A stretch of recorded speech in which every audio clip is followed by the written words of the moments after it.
2 Samuel pasal 22. Nyanyian syukur Daud. Daud mengatakan perkataan nyanyian ini kepada Tuhan pada waktu Tuhan telah melepaskan dia dari cengkeraman semua musuhnya dan dari cengkeraman Saul.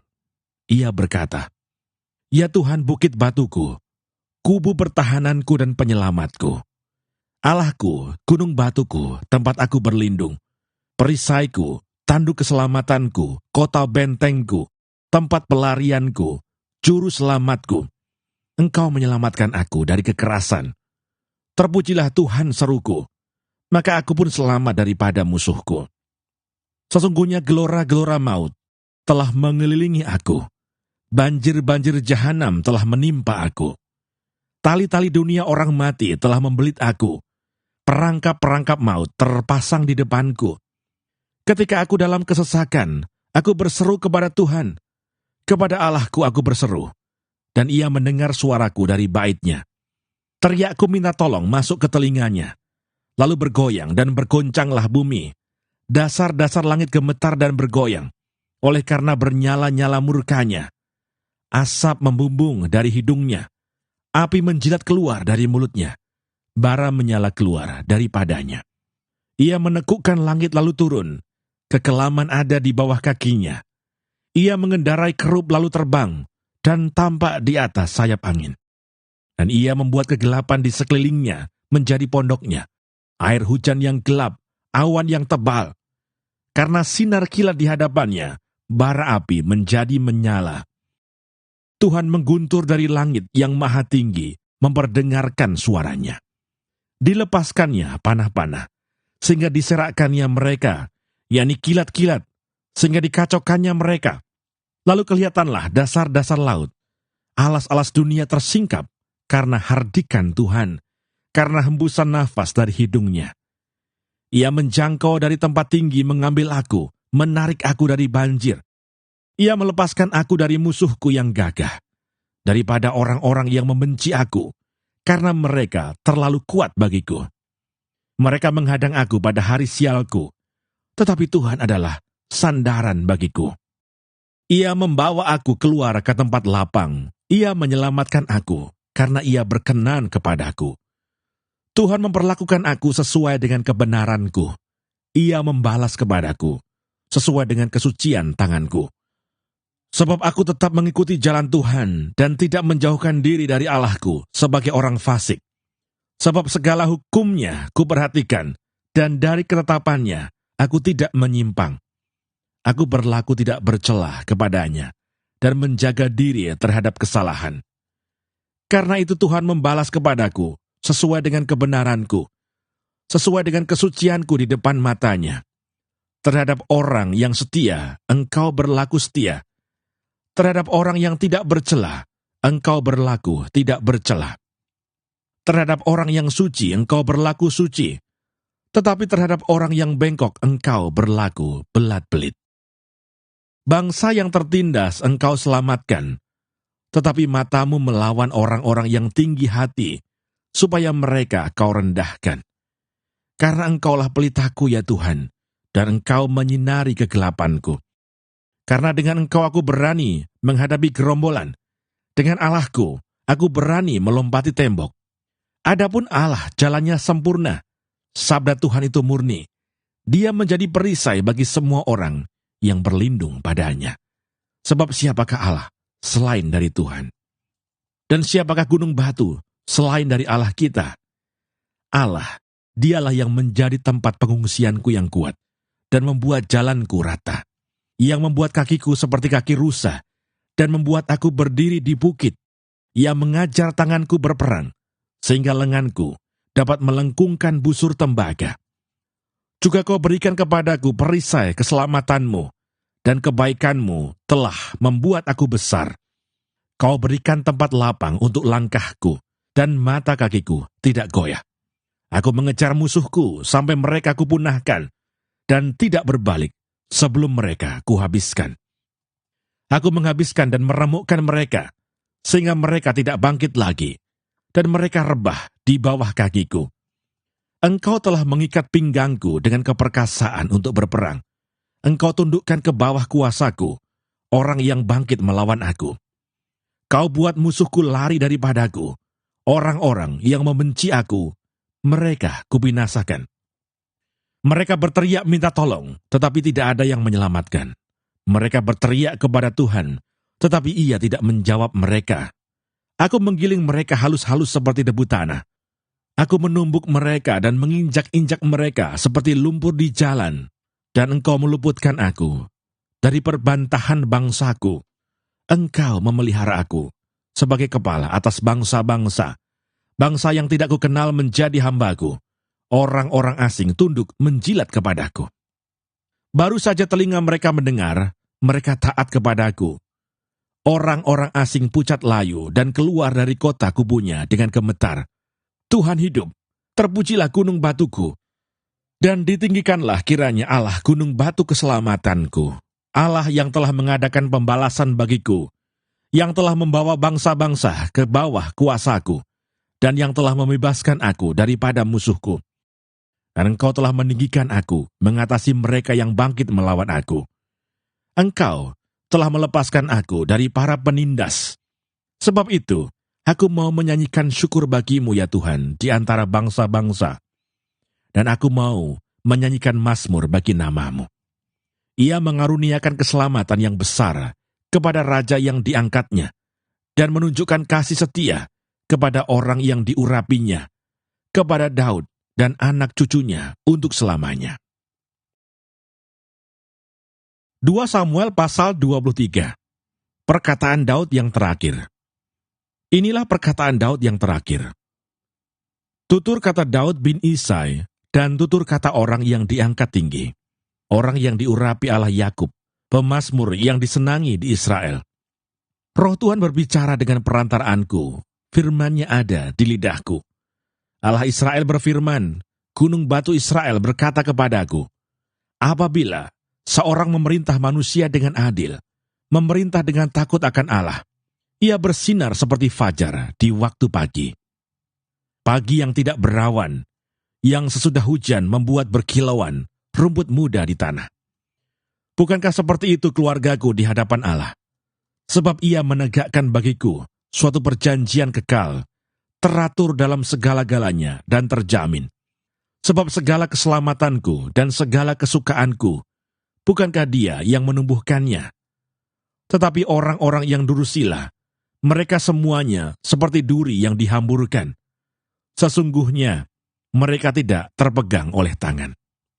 Tidak ada orang yang dapat mengusik mereka, kecuali dengan sebatang besi atau gagang tombak, dan dengan api mereka dibakar habis. Pahlawan-pahlawan Daud. Inilah nama para pahlawan yang mengiringi Daud. Isibaal, orang Hakmoni, kepala Triwira. Ia mengayunkan tombaknya melawan 800 orang yang tertikam mati dalam satu pertempuran. Dan sesudah dia, Eleasar anak Dodo, anak seorang Ahohi, ia termasuk ketiga pahlawan itu. Ia ada bersama-sama Daud ketika mereka mengolok-olok orang Filistin yang telah berkumpul di sana untuk berperang, padahal orang-orang Israel telah mengundurkan diri. Tetapi ia bangkit dan membunuh demikian banyak orang Filistin sampai tangannya lesu dan tinggal melekat pada pedangnya. Tuhan memberikan pada hari itu kemenangan yang besar. Rakyat datang kembali mengikuti dia hanya untuk merampas.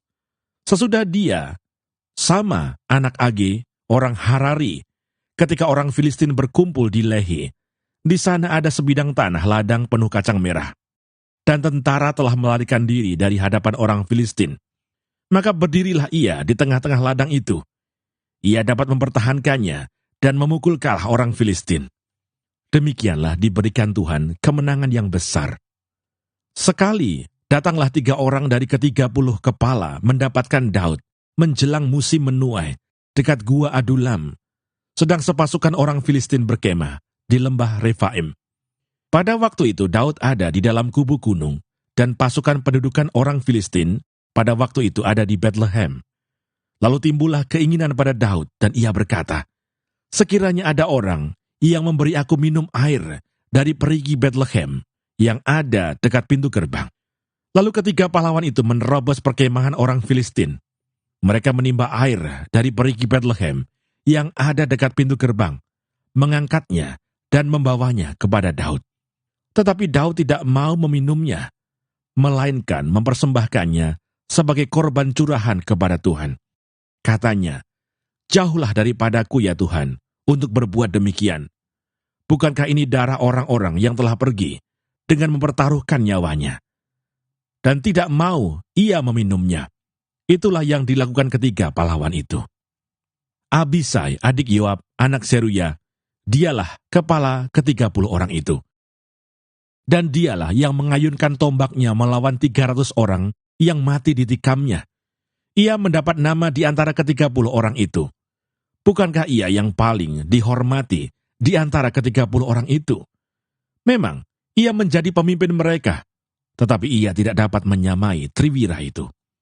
Selanjutnya Benaya bin Yoyada, anak seorang yang gagah perkasa, yang besar jasanya, yang berasal dari Kabseel. Ia menewaskan kedua pahlawan besar dari Moab. Juga pernah ia turun ke dalam lobang dan membunuh seekor singa pada suatu hari bersalju. Pula ia membunuh seorang Mesir, seorang yang tinggi perawakannya. Di tangan orang Mesir itu ada tombak. Tetapi ia mendatanginya dengan tongkat, merampas tombak itu dari tangan orang Mesir itu, lalu membunuh orang itu dengan tombaknya sendiri. Itulah yang diperbuat Benaya bin Yoyada. Ia mendapat nama di antara ke-30 pahlawan itu. Di antara ke-30 orang itu, ia paling dihormati, tetapi ia tidak dapat menyamai Triwira, dan Daud mengangkat dia mengepalai pengawalnya. Asael, saudara Yoab, ada di antara ke-30 orang itu. Selanjutnya, Elhanan bin Dodo dari Bethlehem, Sama orang Harod, Elika orang Harod, Heles orang Palti, Ira, anak Ikes orang Tekoa, Abieser orang Anatot, Mebunai orang Husa, Salmon orang Ahohi, Maharai orang Netofa, Heleb, anak Baana, orang Netofa, Itai bin Ribai, dari Gibea, orang Benyamin, Benaya, orang Piraton, Hidai, dari lembah-lembah Gaas, Abialbon, orang Bet Araba, Asmawet, orang Bahurim, El-Yahbah, orang Saalbon, Yashen, orang Guni, Yonatan, anak Sama, orang Harari, Ahiam bin Sarar, orang Harari, Elifelet, anak Ahasbai, orang Maakah, Eliam, anak Ahitofel, orang Gilo, Hesrai, orang Karmel, Pairai, orang Arbi, Yigal bin Natan dari Soba, Bani, orang Gad, Zelek, orang Amon, Naharai, orang Beerot, pembawa senjata Yoab, anak Zeruya, Ira, orang Yetri, Gareb, orang Yetri, Uriah, orang Het, semuanya 37 orang. Samuel pasal 24. Pendaftaran dan hukuman. Bangkitlah pula murka Tuhan terhadap orang Israel. Ia menghasut Daud melawan mereka, firman-Nya, "Pergilah, hitunglah orang Israel dan orang Yehuda." Lalu berkatalah raja kepada Yoab dan para panglima tentara yang bersama-sama dengan dia, "Jelajahilah segenap suku Israel, dari Dan sampai Berseba. Adakanlah pendaftaran di antara rakyat, supaya aku tahu jumlah mereka."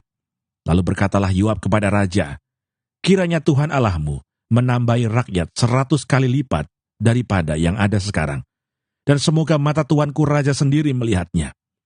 Tetapi mengapa tuanku raja menghendaki hal ini?" Namun titah raja itu terpaksa diikuti oleh Yoab dan oleh para panglima tentara.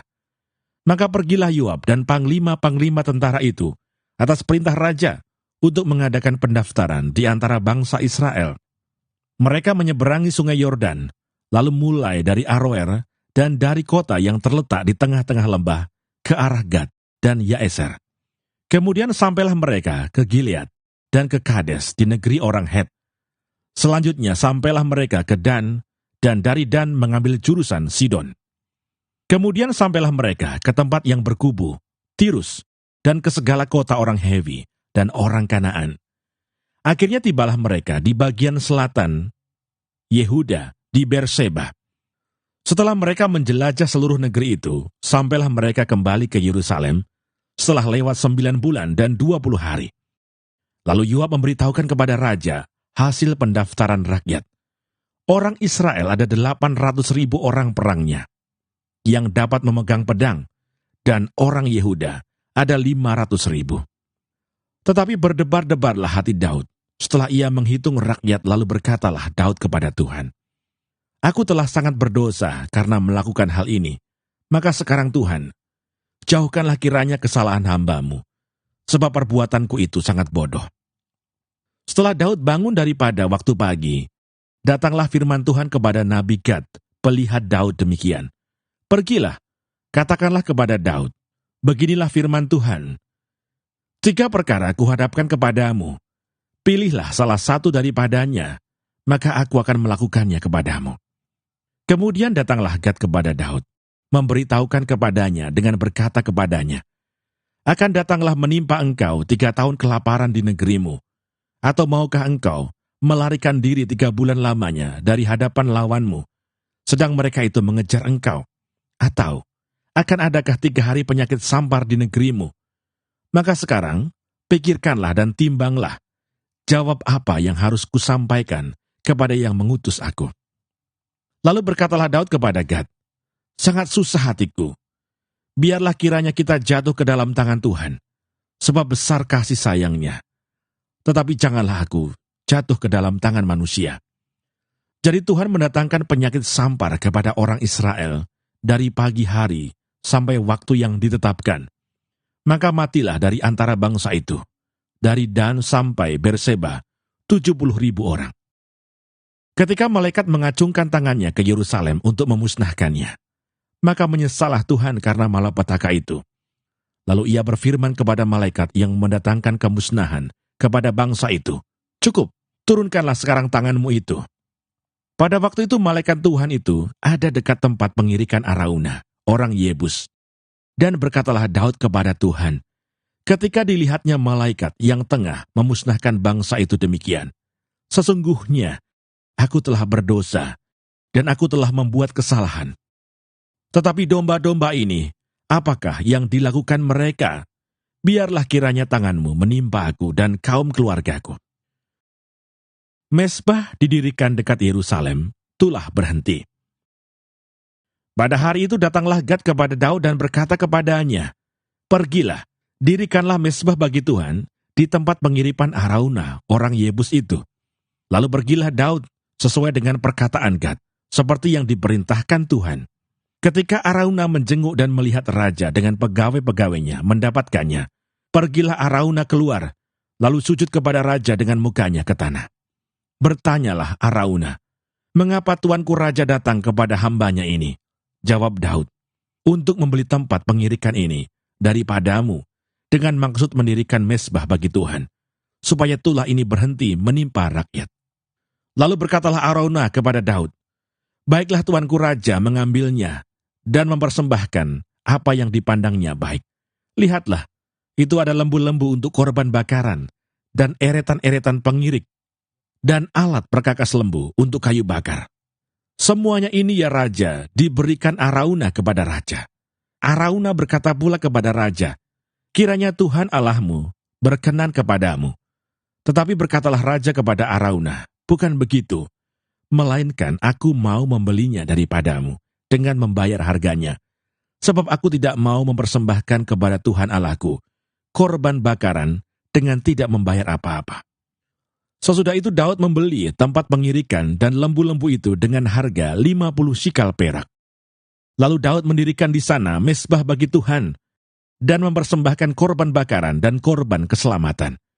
Maka Tuhan mengabulkan doa untuk negeri itu, dan tulah itu berhenti menimpa orang Israel.